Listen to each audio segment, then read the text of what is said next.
चलिए एक ऐसे वॉर जोन में चलते हैं जहां गोलियों से ज्यादा ताकतवर शब्द होते हैं। ये अमेरिका और ईरान के बीच चल रहे इंफॉर्मेशन वॉर का विश्लेषण है, जहां जमीन पर क्या हो रहा है इससे ज्यादा जरूरी वो कहानी है जो दुनिया को सुनाई जाती है।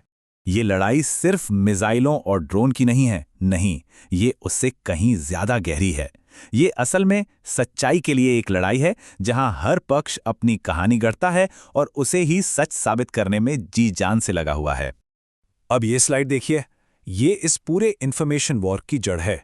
मतलब दो बिल्कुल अलग अलग सच्चाइयां और दोनों को ही सच बताकर पेश किया जा रहा है। एक तरफ एक बड़ी मिलिट्री कामयाबी का दावा है, तो दूसरी तरफ उसे पूरी तरह से प्रोपेगेंडा बताकर खारिज किया जा रहा है। तो चलिए पहले अमेरिका की तरफ से देखते हैं कि वो इस कहानी को कैसे सुना रहे हैं। उनके नजरिए से देखें तो ये मिलिट्री ताकत और एक बड़ी सफलता की एकदम साफ तस्वीर है। देखिए, पूर्व राष्ट्रपति ट्रंप का यह बयान ये सिर्फ एक बयान नहीं है, ये दुनिया के सामने एक बड़ी जीत का ऐलान है। एक ऐसा मैसेज जो देश और विदेश दोनों जगह अपनी ताकत और निर्णायक क्षमता दिखाने के लिए तैयार किया गया था। यहां पर लॉजिक दिया जा रहा है प्रीएम्प्टिव स्ट्राइक का, मतलब खतरा होने से पहले ही हमला कर दो। लेकिन सोचने वाली बात यह है कि क्या यह सच में एक बड़े खतरे की प्रतिक्रिया थी या फिर अपने एक्शन को सही ठहराने के लिए बनाई गई एक कहानी। और ये रहा अमेरिकी कहानी का सबसे बड़ा, सबसे ठोस पॉइंट, 80%।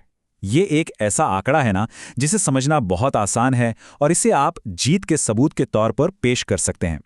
ये साफ साफ दिखाता है कि अमेरिकी कार्रवाई कितनी असरदार और कामयाब रही।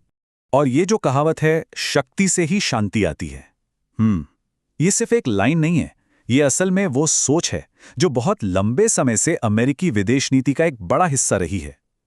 ये आइडिया कि एक मजबूत मिलिट्री ही किसी भी संघर्ष को रोकने का सबसे अच्छा तरीका है। लेकिन जैसा कि हम जानते हैं, हर कहानी के दो पहलू होते हैं, और जब हम ईरान के नजरिए से देखते हैं तो पूरी की पूरी तस्वीर ही पलट जाती है। ठीक उसी वक्त जब अमेरिका अपनी जीत का डंका पीट रहा था, कुछ ऐसा हुआ जिसने पूरी कहानी पर ही सवाल खड़े कर दिए और नैरेटिव को एक नया मोड़ दे दिया। अमेरिका के लिए ये एक डिप्लोमेटिक मूव था, शायद ये दिखाने का एक तरीका कि देखो, हमने अपना काम कर दिया है और अब हम बातचीत के लिए भी तैयार हैं। लेकिन ईरान ने इसे बिल्कुल अलग तरह से देखा। उनके लिए तो ये एक बहुत बड़ी जीत का सिंबल था। उनकी कहानी में क्या हुआ? एक छोटे से देश ने दुनिया की सबसे बड़ी सुपर पावर का सामना किया और उसे पीछे हटने पर मजबूर कर दिया। ये तो एकदम डेविड बनाम गोलियत वाली कहानी हो गई। यही ईरानी नैरेटिव का सार है। देखिए, वो जानते हैं कि वो शायद एक सीधी मिलिट्री लड़ाई में ना जीतें, लेकिन वो ये दिखा सकते हैं कि उन्हें नुकसान पहुंचाया जा सकता है। वो अपना दम दिखा सकते हैं और ये साबित कर सकते हैं कि उन्हें कमजोर समझने की गलती कोई ना करे। तो अब हम कहाँ आकर खड़े हो गए हैं? दो अलग अलग पक्ष और दोनों ही कह रहे हैं कि हम जीत गए। सवाल यह है कि भाई ये मुमकिन कैसे है? इस पहेले का जवाब हथियारों में नहीं, बल्कि सोच में छिपा है। ये दुनिया को देखने के दो बिल्कुल अलग अलग नजरियों और सिद्धांतों की कहानी है। इसे समझने के लिए चलिए दो जाने पहचाने सुपर हीरोज का सहारा लेते हैं। ये दोनों ही दो अलग अलग सिद्धांतों को दिखाते हैं जो इस कॉन्फ्लिक्ट को समझने में हमारी मदद कर सकते हैं। तो अमेरिकी स्ट्रैटेजी वो आयरन मैन की तरह है, यूटिलिटेरियन, मतलब नतीजों पर फोकस। जैसे 80% लॉन्चर्स तबाह कर दिए, काम खत्म। वहीं ईरान की स्ट्रैटेजी कैप्टन अमेरिका जैसी है, डियोंटोलॉजिकल, मतलब सिद्धांत और ड्यूटी सबसे ऊपर। उनके लिए जीत का मतलब है डटे रहना, हार ना मानना और अपने देश के प्रति अपना फर्ज निभाना। तो ये सब हमें आज के जमाने की लड़ाइयों के बारे में क्या सिखाता है? चलिए इसे एक फाइनल पॉइंट पर लेकर आते हैं।